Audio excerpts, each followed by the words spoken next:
Assalamualaikum. Now, I gonna cook toge.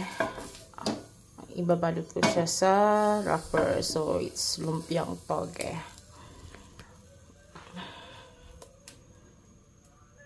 Okay. Sibuyas lang ulit.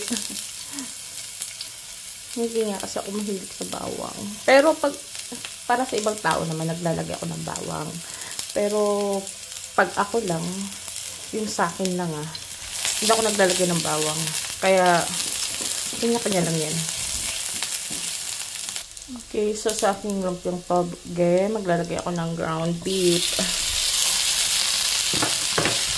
Kasi may ground beef ako. Lalagyan ko. Diba? Lagyan ko na siya ng pepper, kukuprasa, pampalasa,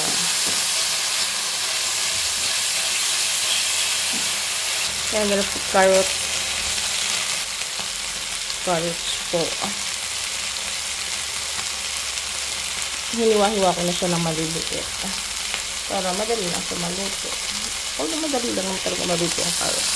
Pangit din kasi pagluto. Kasi paglutong-luto hindi ako kumakain.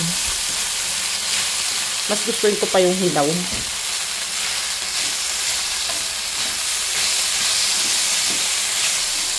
Then I put the toge.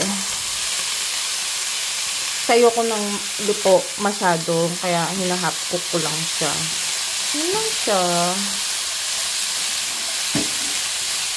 Hindi na ako naglagay ng tubig kasi magtutubig naman siya dahil nga gulay siya.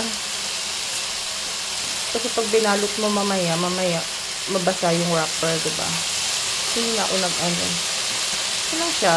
And then, I put a lot of paminta kasi mahilig ko sa paminta. Masarap kasi pag maraming paminta.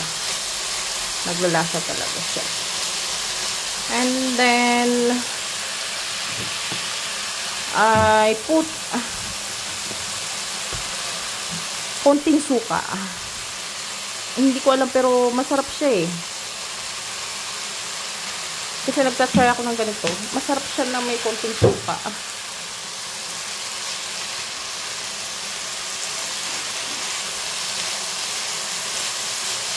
Normally, di ba, sabi pag naglagay ka ng suka, wag mo siyang haluin agad. Pero hinalo ko, ewan ko ba.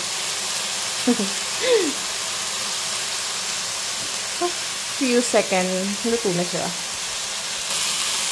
Okay, done. Luto na siya. Hindi ko siya talaga niluto masyado dahil babalot pa siya eh. Pagbalot mo, tapos ipiprito mo, luto na, maluluto rin yung gulay. Saka pangit yung paglata ang gulay.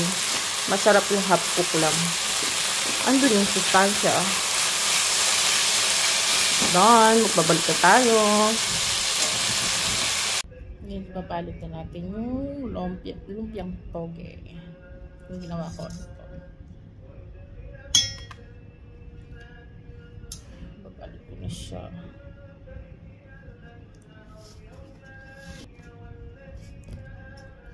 Ano na siya?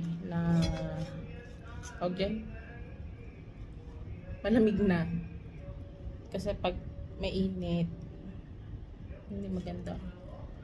Masisira lang yung wrapper. Nalagay ko lang kasi siya sa rep. Ayun, sa freezer. Ano ko siya, tawag yan, pagkain ko lang. Hindi naman nakain yung asawa ko nito. So, ako lang kakain. Stock ko lang ba? Kasi masisira ang toge.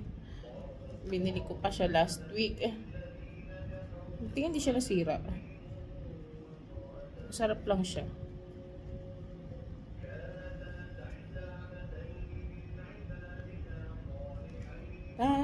Ito lang siya. Sa freezer ko siya ilalagay.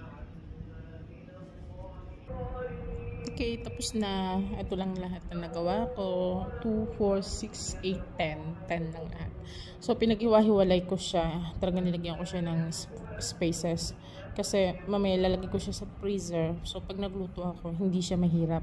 Kasi hindi siya dikit-dikit. Done.